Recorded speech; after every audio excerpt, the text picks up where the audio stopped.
જિગ્નેશ મેવાણી, અનંત પટેલ અને ચૈતર વસાવા અને એની સામે વિરોધમાં એક નામ એટલે નેહા કુમારી. આઈએએસ નેહા કુમારી મહીસાગરના કલેક્ટર છે અને આમનો વિવાદ ઘણા સમયથી ચાલી રહ્યો છે. ત્યારે દલિત સમાજ અને આદિવાસી સમાજ દ્વારા શું કામ આંદોલન કરવામાં આવી રહ્યું છે, શું કામ આટલો ઉગ્ર વિરોધ કરવામાં આવી રહ્યો છે, કેમ આટલા બધા જે ધારાસભ્યો એક સાથે એક મંચ ઉપર જોવા મળી રહ્યા છે, તમામનો એક જ નારો કેમ છે કે નેહા કુમારી વિરુદ્ધમાં કાયદેસરની કાર્યવાહી કરવામાં આવે, તેમના વિરુદ્ધમાં એટ્રોસિટી લગાડવામાં આવે. ત્યારે આ સમગ્ર મામલો શું છે તેના ઉપર નજર કરીશું. નમસ્કાર, ગુજરાત તક સાથે હું છું કશ્યપ. વાત કરીએ મહીસાગર જિલ્લાની, તો મહીસાગર જિલ્લાની અંદર કલેક્ટર પદે અત્યારે આઈએએસ નેહા કુમારી છે. તેમના એક તાલુકા પ્રવેશનો કાર્યક્રમ હતો. તે કાર્યક્રમની અંદર તે ગયા હતા, જે બાદ ત્યાં અનેક લોકો પણ હાજર રહ્યા હતા અને તેમનો અને તેમના એક સાથીનો એક વિડીયો સોશિયલ મીડિયા ઉપર એક દલિત યુવાનના ફોન ઉપર આવી જાય છે.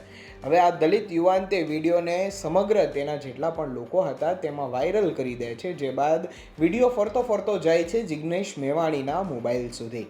જિગ્નેશ મેવાણીનો મોબાઈલ સુધી આ વિડીયો પહોંચે છે. તે બાદ એવું જાણવા મળે છે કે ના માત્ર દલિત સમાજ પરંતુ નેહા કુમારી તો SC ST OBC તમામ જે આદિજાતિના લોકો છે તેમના વિરુદ્ધમાં બોલી રહ્યા છે ને તેમના અભદ્ર જે ભાષા અમે પણ નથી બોલી શકતા એવા પ્રકારના નિવેદનો તે આપી રહ્યા છે.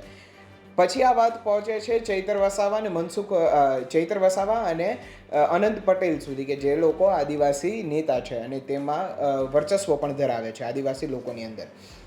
વિરોધના સૂર ઉઠ્યા. એકાએક સૌથી પહેલાં જિગ્નેશ મેવાણીએ વિરોધનો સૂર ઉપાડ્યો અને તેમણે મામલતદાર સુધી વાત પહોંચાડી. તે પોતે પહોંચી ગયા હતા અને વિરોધ કરતાં આઈએએસ નેહા કુમારી વિરુદ્ધમાં એટ્રોસિટીની કલમ દાખલ કરવા માટે પણ તેમણે માગ કરી અને ફરિયાદ નોંધાવવાની વાત કરી.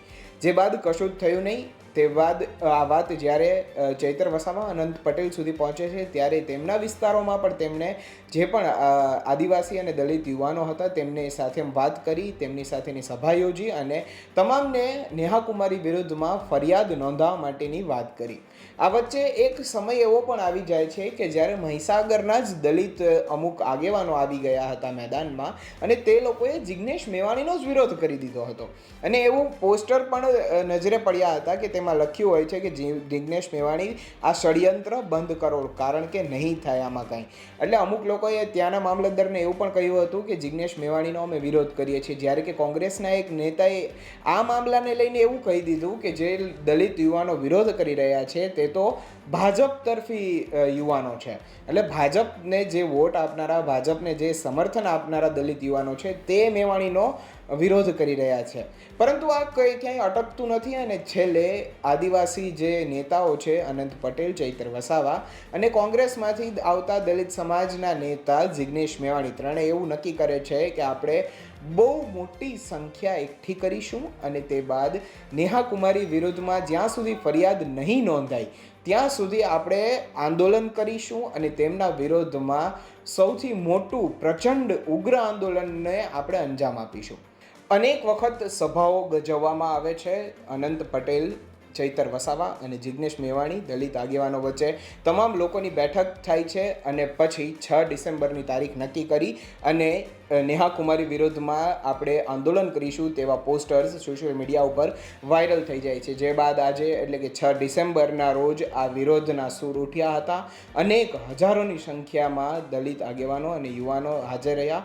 ચૈતર વસાવાએ પણ નેહા કુમારી વિરુદ્ધમાં ફરિયાદ કરવાની વાત કરી. તો બીજી તરફ કોંગ્રેસમાંથી જ આવતા અમિત ચાવડા હોય કે પછી જિગ્નેશ મેવાણી હોય, તેની સાથે જ આદિવાસી નેતા સુખરામ રાઠવા પણ જોવા મળ્યા હતા. એની સાથે અનેક લોકો જોડાયા અને અંતે હવે જો નેહા કુમારી વિરુદ્ધમાં ફરિયાદ નહીં થાય તો તેને લઈને પણ ઉગ્ર આંદોલન અને ઉગ્ર પગલાં ભરવાની પણ હાલ અત્યારે જિગ્નેશ મેવાણી દ્વારા એક ચીમકી ઉચ્ચારવામાં આવી છે. સમગ્ર મામલો આ હતો.